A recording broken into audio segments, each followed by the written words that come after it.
we're going to have retrogrades, which is a fascinating subject, so let's go.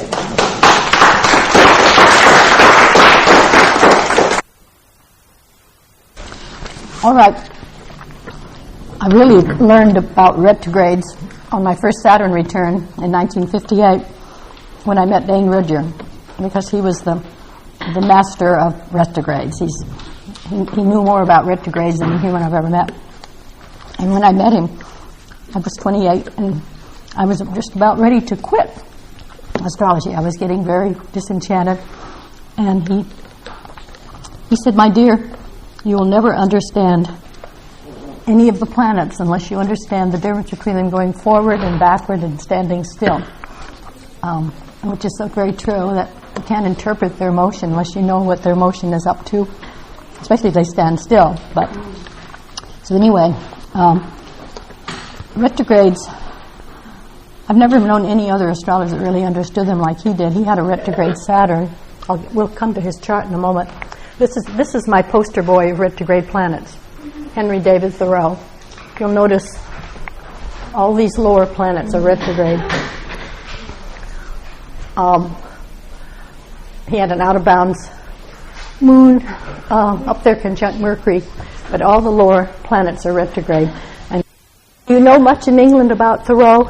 Because we Americans know a great deal about him. Henry David Thoreau. Yes. You know who he was. He was a great environmentalist, and the interesting thing is his retrograde Saturn in Pisces there in the 4th house. On his first Saturn return, Emerson gave him some property in the woods to build his cabin on, and he went into the woods for the 2 years surrounding his Saturn return to get close to nature and get into himself, which is a wonderful way to spend your retrograde Saturn return, I think. And it really was the most important event of his life. And he died at 44 when Saturn opposed Saturn. So Saturn marked his life quite intensely. Retrogrades are tied to opposition. When a planet is retrograde, it's always on the opposite side of the chart from the sun. And if you're born with a retrograde, it means you were born during the time when Saturn was opposing the sun. And the further away the planet is from the sun, the longer it's going to stay retrograde.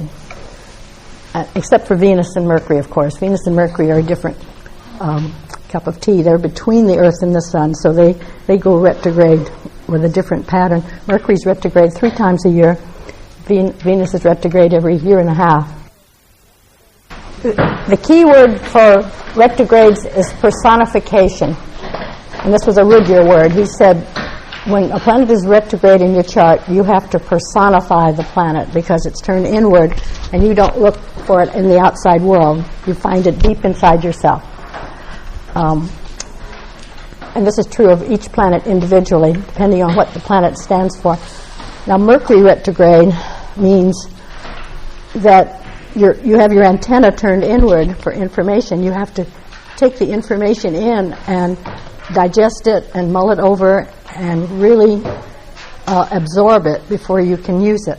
In other words, you personify it before you can use it. So I once had a class of 5 or 6 retrograde Mercuries, and it was dreadful because you could talk about something for 15 minutes and they'd all daydream, and then one would raise a hand and ask you about just what you've been talking about, because their minds are always turned inside.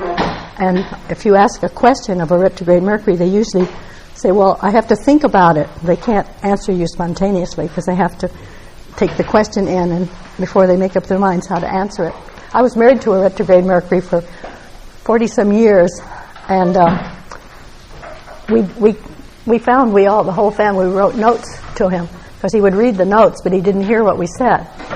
And that worked very well. So we'd all leave notes, and he'd read the notes, and because otherwise he'd tell us we said the opposite of what we actually had said. But a great many writers have retrograde Mercuries. Very interesting. If you'll notice in the notes some of the famous writers who have retrograde Mercuries, because they think a lot about their subject before they write it. They mull it over. Venus retrograde, they have an internal ideal of love. person who had it was Audrey Hepburn, very powerful retrograde Venus, almost stationing. And she, if you read her biography, a lot of the men said she personified beauty, but she was untouchable. It's like they could look at her, but they couldn't touch. Does that make sense? She personified beauty. And she was born 5 days before I was. Venus stationed and turned direct an hour after I was born, and it's right on my ascendant. So it's dead in the water. I mean, it's motionless, and it took me years for the progression to catch up, for it to start to move. Nice to have Venus on your ascendant. I suppose, but not when it's not moving. I only fell in love once in my 73 years. And I had some near misses, but very few, because you have such an idealized idea that it's this. And the time I fell in love, at 18, Uranus was opposing Neptune was opposing my Venus, and he had Sun conjunct Neptune. And many years later, after we hadn't seen each other for many years, Uranus opposed my Venus, and I thought, well, something will happen. It was the same person. He came back. So only Neptune and Uranus triggered that Venus into action. And he had Neptune and the Sun conjunct. So the other planets, the outer planets, go retrograde because they're on the opposite side, so it means that the Earth is between the planet and the Sun when it's retrograde. There's an opposition of planet and Sun. So it internalized. It's actually when the planet is closest to the Earth when it's retrograde. And the closest point of all is the exact opposition, when the Earth is in the middle and, say, Mars is on one side and the Sun's on the other. That's the closest point. Next summer, in the sign Leo, Mars will be retrograde in Pisces. No, first Aquarius, and then Pisces. So I guess it starts in Leo and moves into Virgo.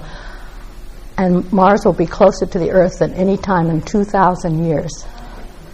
It's kind of scary. It'll be Mars, Uranus, both retrograde opposing the Sun, and both closer to the Earth than at any time, but Mars especially. And we've had a very overly active Mars for the last year or so, and people have been predatory, animals have been predatory. It's been a very predatory world, and to me it started in the spring of 2001 when Mars was retrograde in Sag and stationed at 29 Sag in May. And at that point, when it's out of bounds, way out of bounds, it's supposed to start coming back in bounds, but because it was retrograde at the 29, at the winter solstice, it looped around and out of bounds and stayed retrograde, and was probably the most intense retrograde Mars I can ever remember. And if you remember that summer, last year, 2001, I didn't know what was going to happen in September, but the animals, we had sharks in the New England beaches, we had eagles attacking people on the beach, we had animals were out of bounds, not just people. And all these predatory people who've been kidnapping little children, even out of their own beds, and not to mention the pedophile priests that we've dealt with in Boston. I think Pluto and Sag has had a lot to do with that too, that the Pluto-Saturn opposition, very similar to what was going on in 1500 at the beginning of the Reformation, really has created a crusade in all the world religions, not just the Christians, but the Muslims and everyone, all the fundamental religious people are under fire. But that's getting away from retrogrades. But we have had a very active Mars ever since May of 2001. Then it went all the way around, and this June it was direct conjunct the Sun at the time of the eclipse. Still very powerful, and now it's going to loop around again and be opposing the Sun next summer, when they say it will be the closest to the Earth in 2,000 years. So we've dealt with heat waves, we've dealt with every possible kind of Mars energy in the last year, and I'm afraid it's going to get worse in the next year with Uranus conjunct. Not to be alarming, but be prepared. The I'll start with Mars. Mars retrograde, usually, Pope John Paul has a retrograde Mars rising in Libra. They make very good crusaders. The best use of a retrograde Mars is an activist person who's a crusader for some purpose. This is in Libra, so in many ways I think he has been a crusader for peace, but he's also hoped to reunite all the Christian religions under his fold, which hasn't worked too well. He's been more successful bringing the Jews and Christians back together because he grew up with Jewish people in Poland and was very, very emotionally attached to a lot of them because they dealt with the Holocaust together. But he's been a crusader.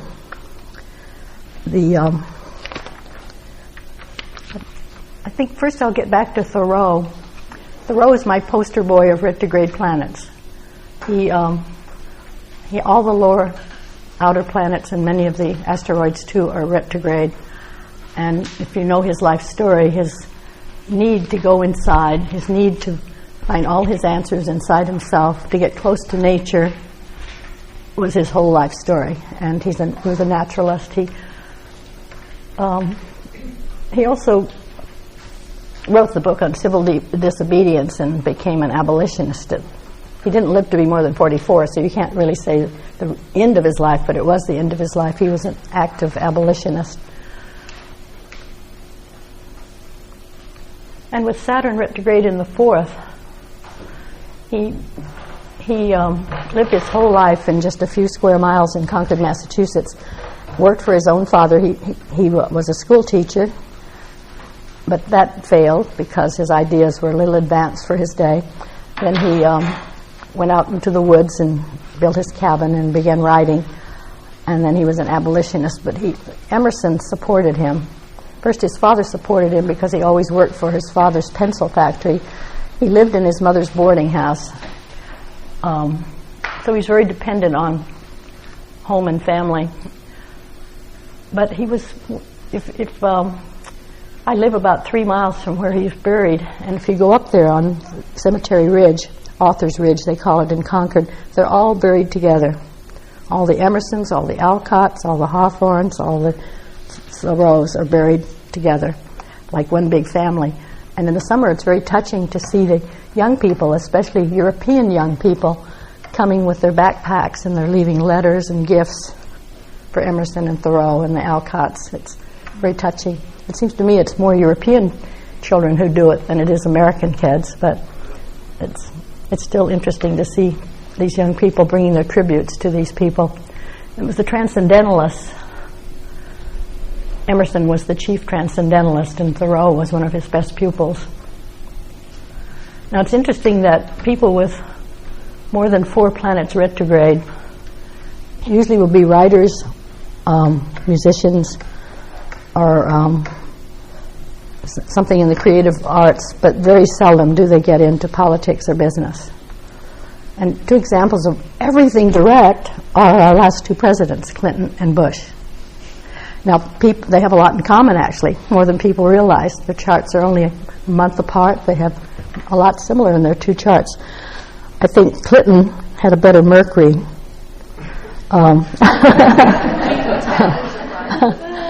But Bush has Mercury conjunct Pluto exact on his ascendant, and his mind seems to me a little bit obsessive.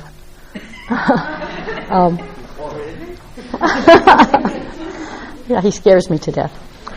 But what? Did they really bomb Iraq last night? That's what I was afraid. Yeah, the British were in on it too. Yeah, British. I know. I know. Right.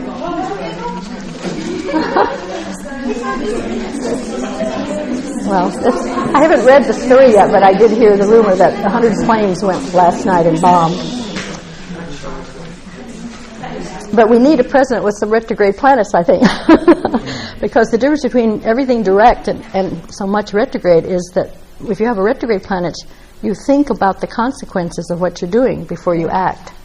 You take in the information, you consider, and that goes for the arts more than business and politics, but it is a difference between, if you notice, people who have everything direct and a lot of retrogrades. The average is like 2 or 3 retrograde. That's kind of a balance.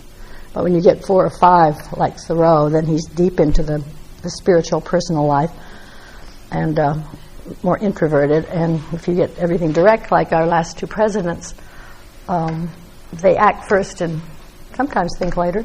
We like him. They want action, but they act without thinking. Have you ever? Do any of you have everything direct? Wow, the people of action, you tend to act spontaneously and then think later about what happened. Yeah, it's very attractive to have everything direct. Yeah. Saying,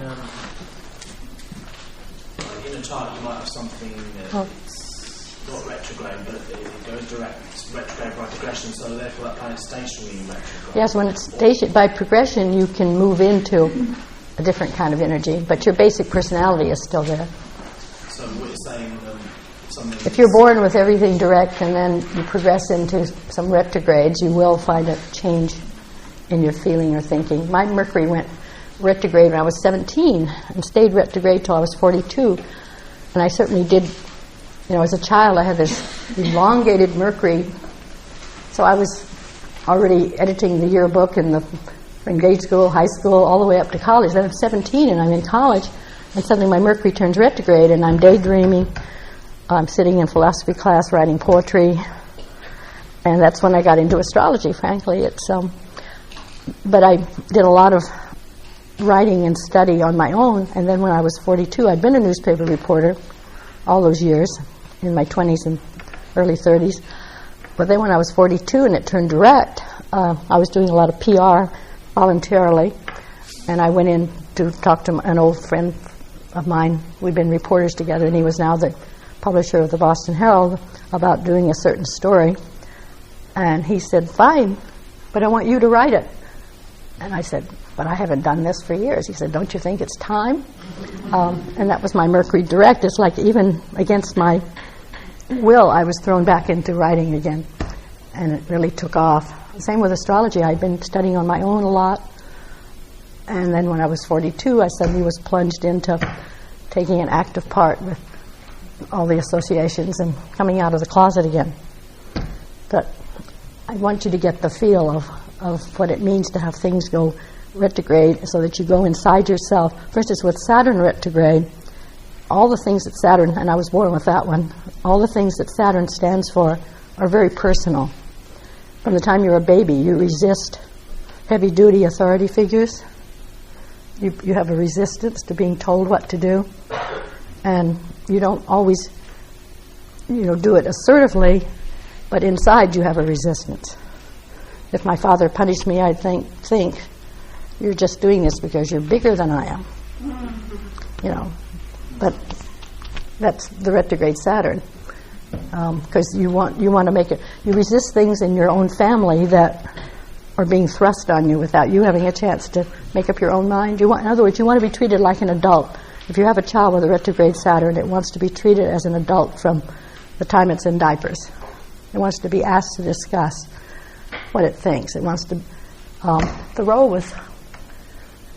Thoreau and Bronson Alcott were both wonderful about this. They taught children, and they got into a little trouble in New England in those days, but their way of teaching was to ask the children what they thought about everything, and have the children keep little journals and have them think.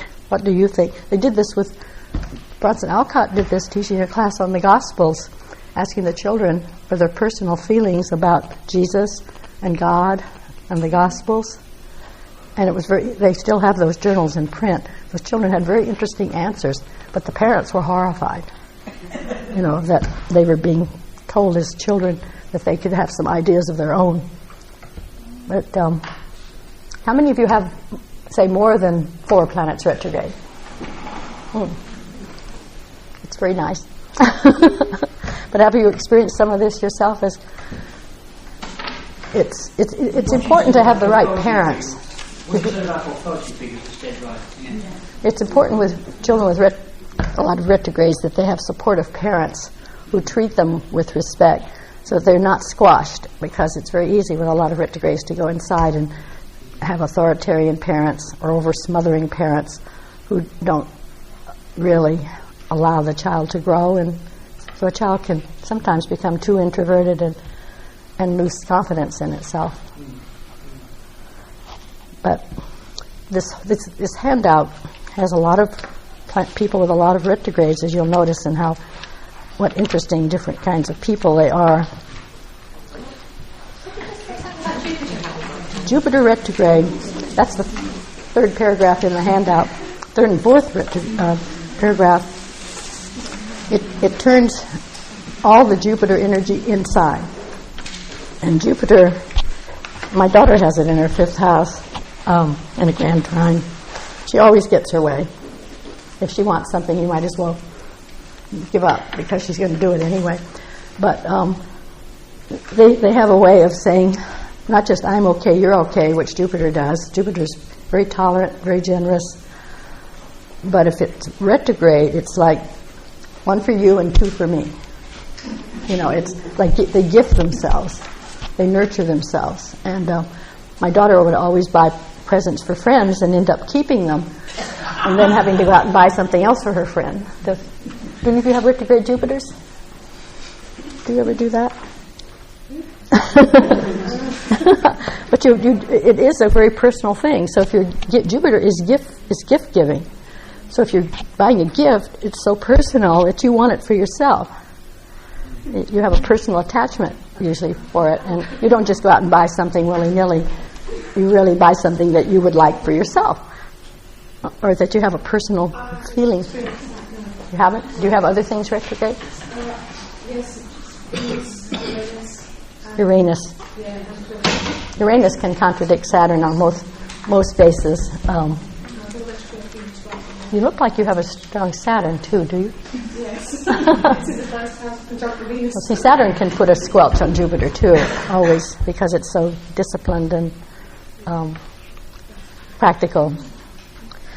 Well, you'll notice in the handouts how many religious and political leaders have retrograde Jupiters, both religious and the guru type, and your politicians.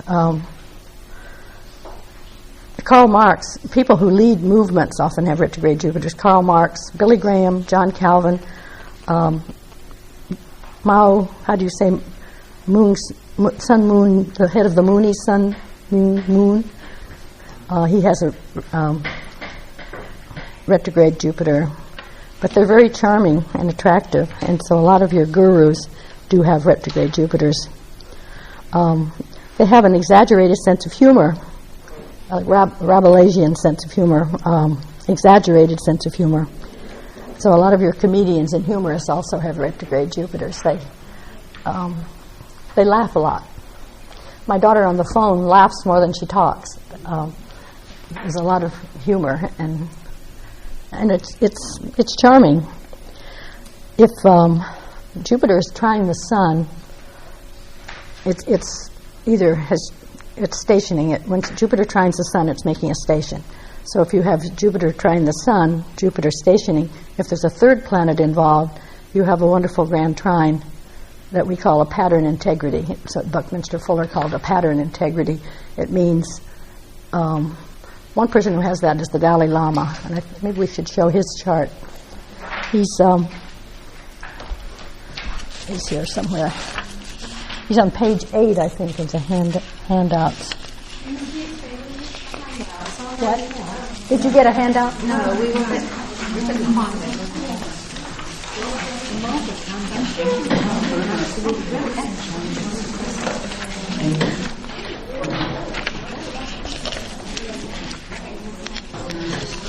Here he is. Here's Dalai Lama. It's one. What? Oh, there he is, the Dalai Lama. He has Sun at 12 Cancer, Jupiter at 13 Scorpio, Saturn at 10 Pisces. Jupiter has just stationed and turned direct. Saturn is stationing, about to go retrograde. or is retrograde already. You see that beautiful grand trine with the Sun, with Saturn and Jupiter. Jupiter stationary, Saturn stationary, one going direct, one going retrograde. But that definitely is a pattern integrity. And if you read what the man has written, his philosophy is absolutely beautiful. And then he has Moon Neptune conjunct in Virgo, opposing the Saturn as a midpoint of Jupiter and the Sun. And it's Mercury in Gemini. It's Mercury in Gemini rising. I have Mercury in Gemini, so when I read what he writes, I can especially identify with his philosophy, because he manages to see all sides of everything at once. And he's communicating all over the world. All over the world. And I think in some ways he's been more important in exile than he would have been if he'd stayed in his own country, the way he's handled exile. And his philosophy is beautiful, beautiful philosophy. When you have, there's some people born in 35 and in 33 in the summertime that have that. Some Geminis who have the trine to Jupiter and Libra and Saturn and Aquarius. Then there's some Cancers that have this one, and Pisces and Saturn. It's an interesting grand trine to look for. And if you happen to get a grand trine where the moon is involved, the Sun trine the moon, and then a third planet is involved, the third planet says it all. And I did have some examples of that. Armstrong, one of the first astronauts to go to the moon, he has Sun trine moon, trine Uranus and Aries. And Aries is retrograde and in a grand trine with Sun and moon. And I think, it's Uranus and Aries, Sun and moon are in Leo and Sag, one way or the other. But you'll see that the third planet will describe the person. Another person who had that was Marie Curie, had Sun, Moon, trine Uranus in the water signs, and she discovered uranium, and Uranus was her third planet. Francis, what did you say? You gave a word, pattern something, for the grand... Pattern integrity? What's that? It means you have if it's a grand trine, it won't collapse under pressure. So it's just another name for a grand trine? Well, it describes the energy of the grand trine. Right. That's why the pyramids are still standing after all these, and why anything built in the 1960s, it doesn't hold up 5 minutes. It's being repaired right away because it's all 90-degree angles. 90-degree angles do not hold up under stress. So in architecture, Buckminster Fuller coined the expression pattern integrity because he had a grand trine in his chart of the Sun and Moon to Uranus, I believe. But he stressed the fact that when you are a builder, you need these sextiles and trines to make something hold up, to give it an integrity to the structure. Because a 90-degree angle by itself will collapse the minute you put stress or weight on it. It goes boom. Which explains why people with a lot of squares in their chart do collapse under pressure. They live under stress, a sense of urgency, because they feel the sense that under stress they might collapse. Ross Perot is a good example of a T-cross and a politician, and he comes in like gangbusters, but where is he today? He doesn't stay on the scene very long. He collapses. They have a lot of charisma, T-crosses and fixed crosses. One person who has a fixed cross is our Vice President, Dick Cheney. And his chart is fixed cross, of fixed, just immovable fixity in the man, that he can't vary what he believes or look at the other side of the picture. I think he's scary too. Maybe more scary than the president. What? Who? You didn't? You had a question or not? No. Well, Jupiter retrograde, Dane Ridger thought Jupiter retrograde in the 12th house was absolutely wonderful, because he said that the 12th house is your inner self already. And then the retrograde Jupiter means that on a deep inner level you nourish yourself and feed yourself spiritually. I can't think of a good example right now, but just having Jupiter in the 12th is kind of nice to have because of that. Like you're saved at the 11th hour by some kind of inner faith. Does anybody? You what? He does, in Who? Taurus. Tony Blair, he's got it in Taurus, but I don't think it's retrograde. No, it's not. Oh, I think it's It wouldn't be because he is a Taurus. because he's a Taurus. Yeah. He's It has to be in has opposition has to to the be retrograde. Is that the what retrograde Jupiters have to be on the other side of the chart between the trine, one trine and the other trine. So it's and the opposition is the midpoint. The planet's the most retrograde point is where it opposes the sun. And I love one example of that of Washington Irving had that. And his literature is perfectly wonderful. He had Neptune opposing the sun. So did Gandhi, by the way. They're the people that prove to themselves anyway in the world that nonviolence works better than violence, or that because Neptune rules nonviolence, that Gandhi accomplished more with nonviolence. Martin Luther King had a retrograde Neptune, and what was the other one I mentioned? Washington Irving. Washington Irving. Sleepy Hollow, isn't he? He wrote Sleepy Hollow, The Headless Horseman, all those wonderful stories. But the one that was the most interesting was Rip Van Winkle, because he lived at the time of the American Revolution, and his wife nagged him all the time. He was very upset with Neptune opposing the sun, that all his neighbors and friends were getting ready to fight Great Britain. He thought, why can't they just relax and enjoy life and enjoy all these blessings we have? Why do they have to be starting a war? And Rip Van Winkle went to sleep and woke up 20 years later. The war was over. His wife was dead. His problems were gone. That's a wonderful Neptune allegory.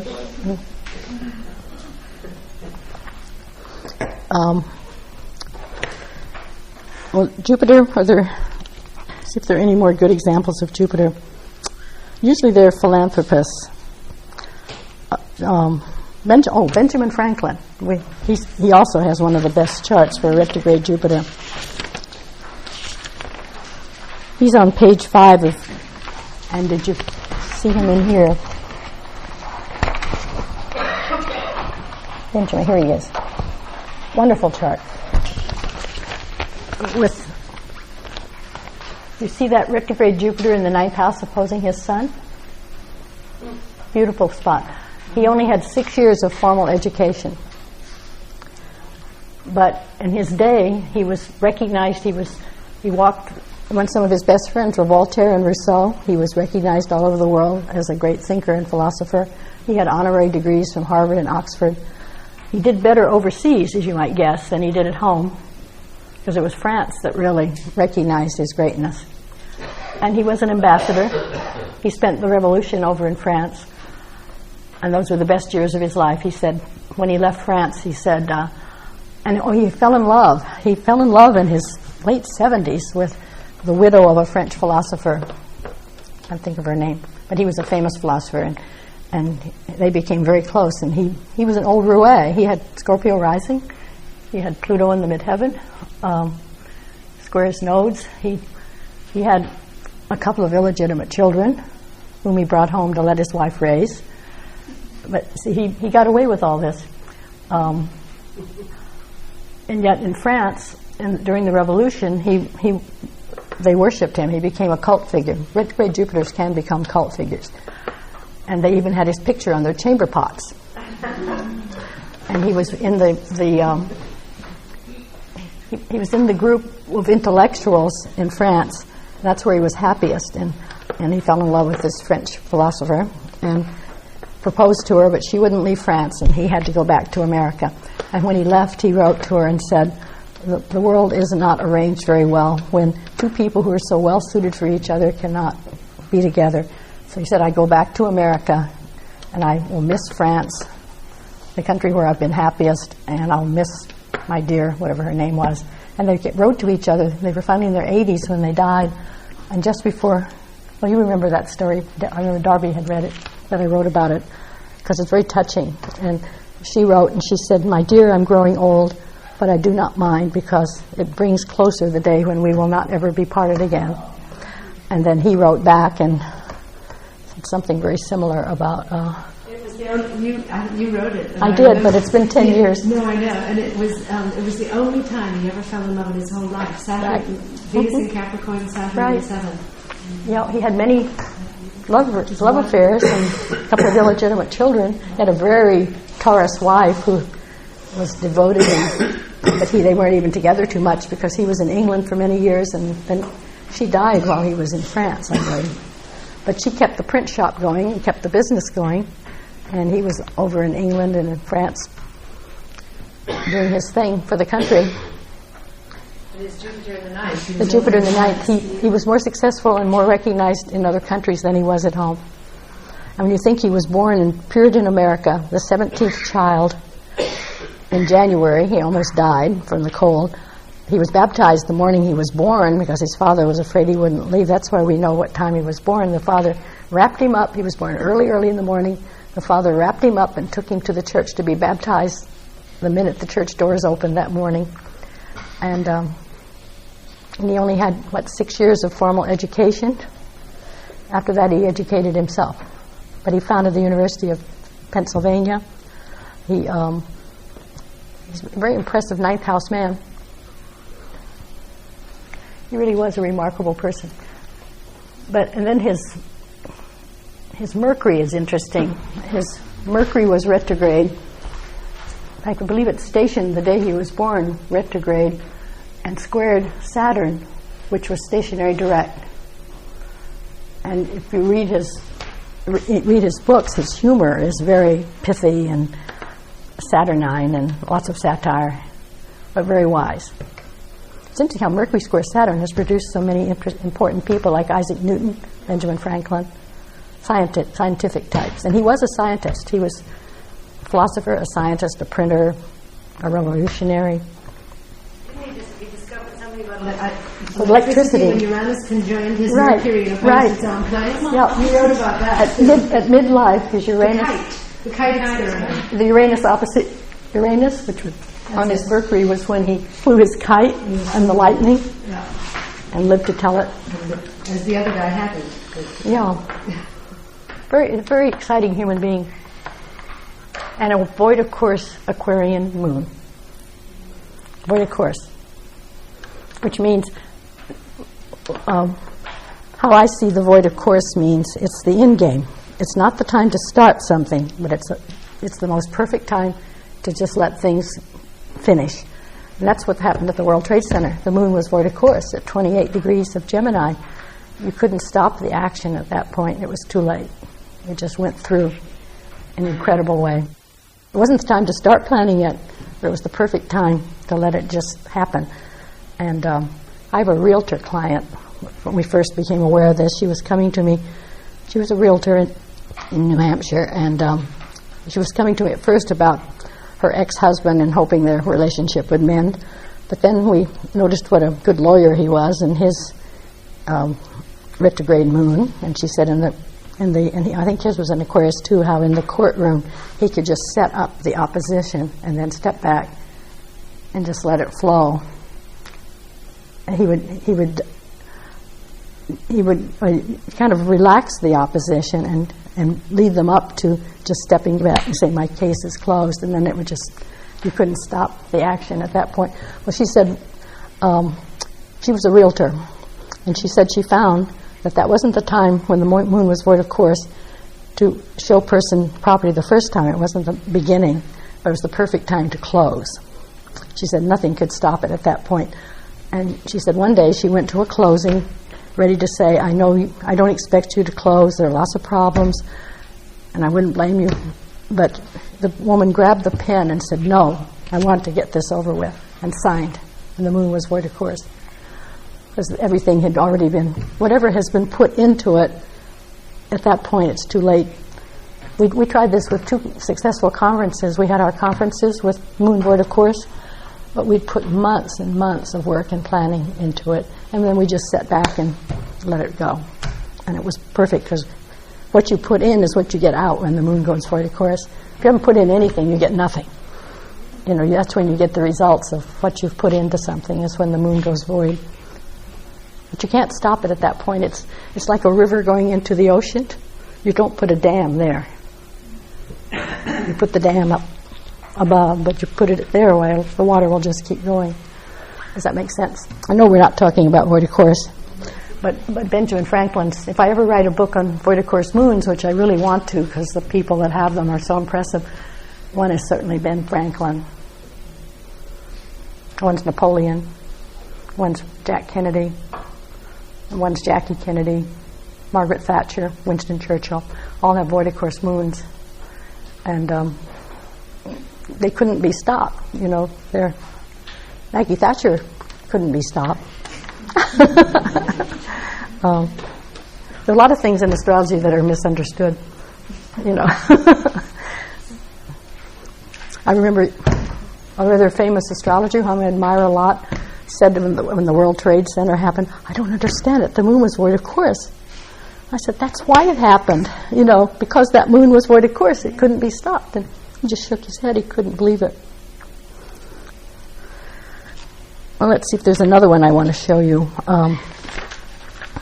Thomas Jefferson has a retrograde Jupiter-Saturn conjunction, and he's on page 4. He had a retrograde Saturn-Jupiter conjunction in the 4th. Well, they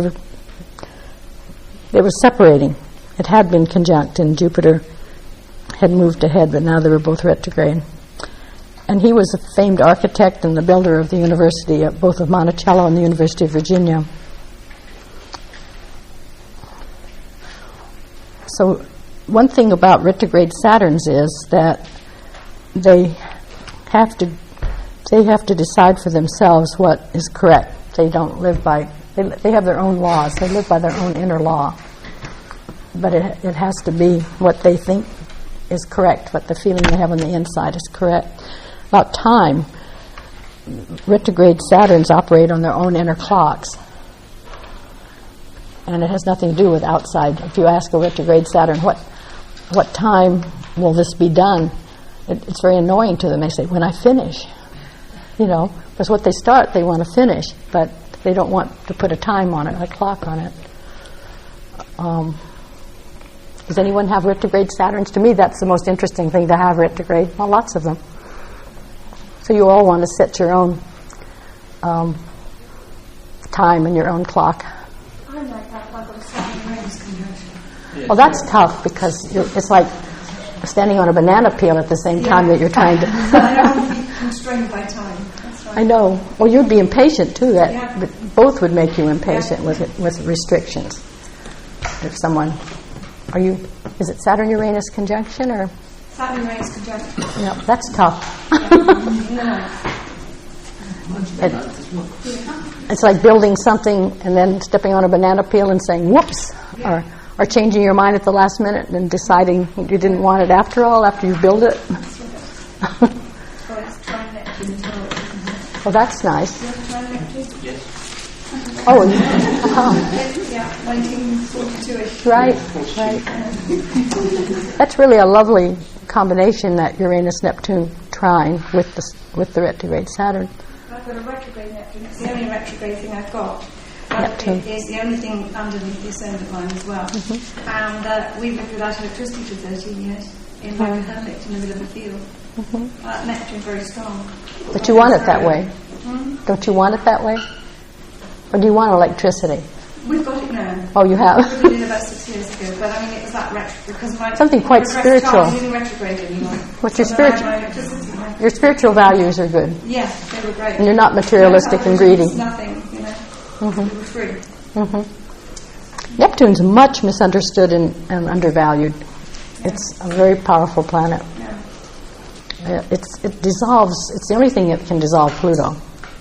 It's like, say, going in peace to Osama bin Laden. Yeah, I could do that. It's like giving the kiss of peace to someone who's using the Pluto force. And I find I have a stationary Neptune, stationary Venus, stationary Neptune, and retrograde Saturn.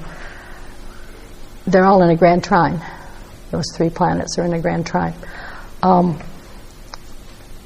I find that if you're dealing with a very rigid kind of person, Neptune is what works best. Just give them the kiss of peace, and they can't do anything. You know, they're disarmed. if you confront people, then they'll fight you back. But with the Neptune, your great peacemakers like Martin Luther King and Gandhi all had retrograde Neptunes, and they found out in life that the nonviolent approach worked best. Do you have any questions you would like to discuss? Pluto retrograde. What about Pluto retrograde? The Pluto retrograde. It must be long. Well, yeah, Pluto can. It's 5.5 months at least, or about 5 months at the very minimum. Right now, Pluto's going faster than it possibly can. In Scorpio and Sag, it's at its shortest. Like in the 1800s, it started out in Pisces and ended up in Gemini and only moved to square itself. My grandmother was born in the 1800s, and when she died, her Pluto had only, she died in her 60s, so her Pluto had only moved a couple of signs when she died. In the 20th century, people could actually live to have a Pluto opposing Pluto. Well, the 1700s were like the 20th, and Franklin died with Pluto, or Queen Elizabeth, who just lived 100 years from England, she died with Pluto opposing Pluto. Exact. She lived a century.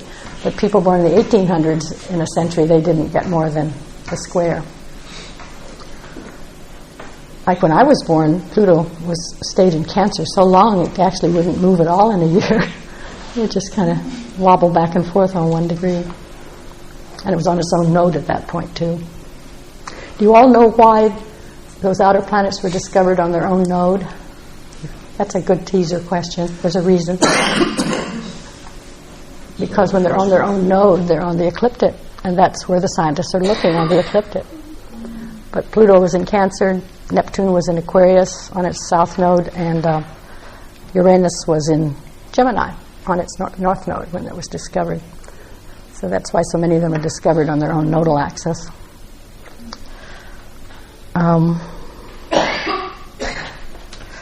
Uranus retrograde is, well, some of the people who have it, or Einstein had it in the third house retrograde. Is his, see what page he was on.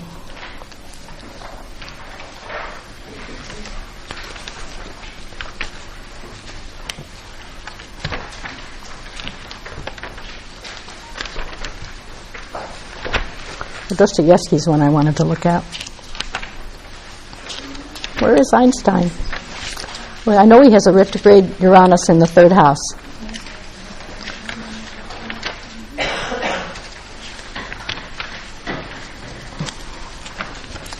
I think I must have included him.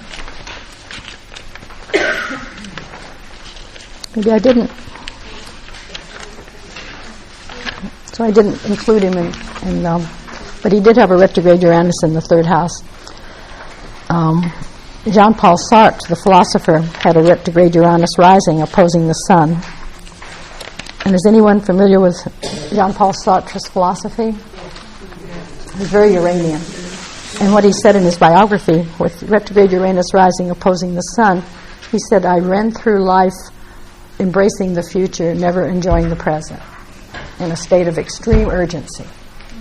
And that's Uranus opposing the sun. They won't wait for anything, and they're always moving into the future. A close friend of mine who had Uranus conjunct the moon, retrograde, full moon, he had 15 jobs in 30 years, and he wouldn't know in the morning that he was going to quit his job before noon. He said, how did I know? When I got up in the morning, he wouldn't even tell his wife. She'd hear it on the radio, because he was a football coach, and they would announce it in the noon news that he had resigned. And when he left that morning, and she had 9 kids to pack up and move across the country. But he said, that's their problem. I have to do what I have to do. He never worried. That's one thing about Uranus. They don't worry about the effect their actions have on others. Their need for freedom is so powerful that they do what they have to do, and other people just have to live with it. Which is probably why their relationships don't usually last as well as they could, because they don't consider the people that are dependent on them when they make a decision. It's what they have to do for their own inner freedom. And if it's retrograde, that's especially true. Retrograde Uranus will not stop to the same man would resign his job, and that meant all his assistants lost theirs. At the same time, he didn't sit down with all his assistants and discuss quitting. So then they'd be scrambling for new jobs too. And Einstein's interesting, isn't he? Because his discoveries were made on Uranus oppositions and Uranus. Yes. That's accentuating Yes. the importance of that. Yeah, and I think 1905 wasn't Saturn on his Uranus, and he. I know there was a lot of the Uranus opposition. Yeah, he was very Uranian. Well, and also things happen right on time with Uranus. It's one planet that doesn't have much latitude. When it hits, it hits. It's not a delayed reaction like with Saturn or Pluto. It moves 4 degrees a year like a clock, ahead and back, the whole 4 ahead again, and then advances 4 more every year. So the whole 4 degrees get gone over 3 times, and then it moves to the next 4, which is why Uranian transits are so exact, just when you think they're going to be. And they're so quick, and Uranians don't look back. Once they make a decision, they don't regret it. They move ahead. They don't want to go back and do something twice. The same person that quit his job so many times said to me, "Can't you see how exciting it is?" Here he had no job to go to, 9 kids. He said, "Can't you see how exciting it is to be able to start all over?" And I say, "No, I'm a Taurus." I don't see that that's so exciting. And also Uranus is always looking ahead. It's very different from Pluto. People think the two are similar in some ways that they really aren't. And how Grant Louis described it was, Uranus energy is looking to the heavens. It's a sky god. Pluto is the god of inner earth, so it's going the other way. The arrow goes down, deep into the unconscious and the underworld. The Uranus is going up to heaven, and it has to do with intellectual things usually and ideas. It doesn't have to do with the kind of things Pluto has to do with. So one's convoluted and the other's evoluted, I guess. But Uranians never look back or regret. They did what they had to do, and that's the end of it. They move on. Very disconcerting to people they leave behind. But it's not personal. I mean, whereas no, nothing's Aries personal. might do that, and it's it's a personal thing. But Uranus people do that, and it's not. It's like it's a message. They have to follow it. They have to do what they have to do. Is what this person said. I do what I have to do. It's not like will. It's something else. It seems. And that's why they don't want to make commitments to people that are going to hold them back or try to make them feel guilty. No, they only make commitments to people who won't hold them back and right. won't make them feel guilty. Like his long-suffering wife, who was an Aquarian with Uranus and Aquarius. She always just packed up and moved when he came home and said, "We're moving again." His kids had a little more problems. The teenagers would never move with him. They'd stay where they were, live with friends. But it's interesting. Who didn't I cover? Neptune is like the Rip Van Winkle. Neptune lives on a very spiritual dimension. Well, did I give some good examples here, I think? Well, Gandhi, Martin Luther King, Pope John the 23rd, Winston Churchill, Eleanor Roosevelt, Anwar Sadat, Sri Aurobindo, Michelangelo, Da Vinci, a lot of artists and musicians, Ralph Waldo Emerson, Mozart. Mozart's perfect because he has Sun opposing Neptune on the Neptune nodes. So he's probably one of the most Neptune people who ever lived, and you can hear it in his music. And he said whole symphonies would come to him while he was walking or sleeping, and he would just rush to get it on paper before he forgot it. He'd get it all entire. He didn't do it in his mind. He got it on some kind of inner level. Einstein did that too. Now Einstein, where was his Neptune? 19. Sun in Pisces, wasn't it? He had Sun in Pisces. It's in Cancer, and Yeah, I guess. Was he? No, 1905 is when he came up. He was born in. He had Neptune in. He wasn't born in 1906. That's when he had his theory of relativity. So he was born in the 1800s, and he had Neptune in Leo opposing his sun in Aquarius. So Einstein. No, Mozart. Oh, Einstein. Now Einstein. Sun in Pisces. He had Neptune in Aries, didn't he? He had Saturn conjunct Mercury in Aries in the 10th. Yes. He had Neptune, Uranus. He had Neptune opposing the Sun, Moon conjunct Pluto So and he had Sag. Neptune in Virgo then. He was born in the 1750s because he had Pluto and Sag. So he had Moon conjunct Pluto.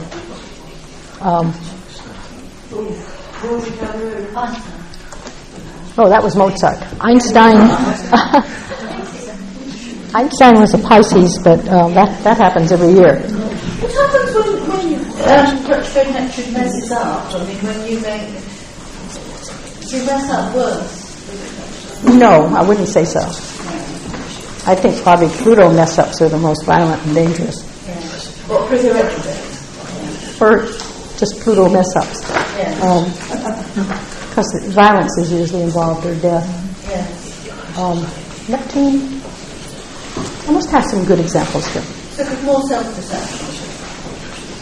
Not necessarily. No. The only time Neptune gets deceptive is when it's dealing with a harsh reality it just can't deal with. It's because somebody else's reality is frightening to them and they withdraw and seem deceptive, but it's really self-protection because someone's trying to push their values on them. Or deception can be a self-protection from an uncaring outer world. Okay, Winston Churchill is a good example of a retrograde Neptune. And so is Michelangelo. Churchill had a grand trine. Where is he? Page 4. Winston Churchill. He had Neptune retrograde in the 8th house. Are you all familiar with his art? The art of Winston Churchill. It was beautiful. He was very much an impressionist, and that was his escape from his political life. His writing was too. Writing and art were his two escapes from the political life. And just beautiful painting. I have a whole book of Churchill's paintings. And he had Neptune in a grand trine with the retrograde Venus and the moon in Leo. It's a moon in Leo, Neptune in Aries, Venus in Sag. And if you've read what he's written, he wrote the message for the Duke of Windsor when he resigned as king. The Duke couldn't have written anything as beautiful as that. Where he said something about he couldn't carry on without the love and support of the woman I love. That was Churchill writing that. And he was very much a romantic. But his writing, they say that Churchill used words like an artist uses his paintbrush. He just used language in such an incredible way. His speeches were beautiful. Absolutely beautiful. I remember, I was a teenager when the war ended, so I remember some of Churchill's speeches during the war, and they were very inspiring. We don't have world leaders like that anymore, do we? Like a Churchill. Renaissance man. But you look at that chart, all the retrogrades he had. He had Neptune and Pluto. He dealt with death in a big way. His own father died of syphilis and was a very ill man. He had Uranus retrograde. Uranus, Pluto, and Neptune. Plus a few asteroids. You know, Charles de Gaulle was older than Winston Churchill by 10 years to the day. Was he really? Yeah. Mm-hmm. But a very different personality. Yeah.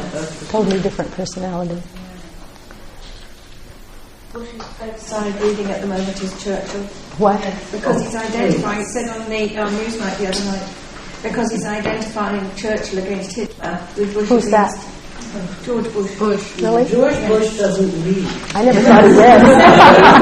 Bedside reading is I'm sure we can, but there we are. He's identifying with the anti, so he's Well, he's not acting like them. Bush anti-Saddam meetings and such, you see. Well, we know he's not making a very good identification. He's not absorbing what he's reading, I guess. He's,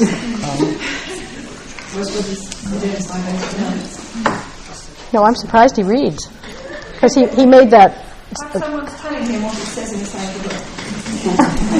Well, he made that graduation speech at Yale where he had gone to school. He bragged to the student body, the graduates, that he hadn't never seen the inside of the library while he was a student at Yale. He thought it was a joke. The university did. Jolly no, what do you think? What? I think perhaps it's time to stop and bring you to the garden. Right.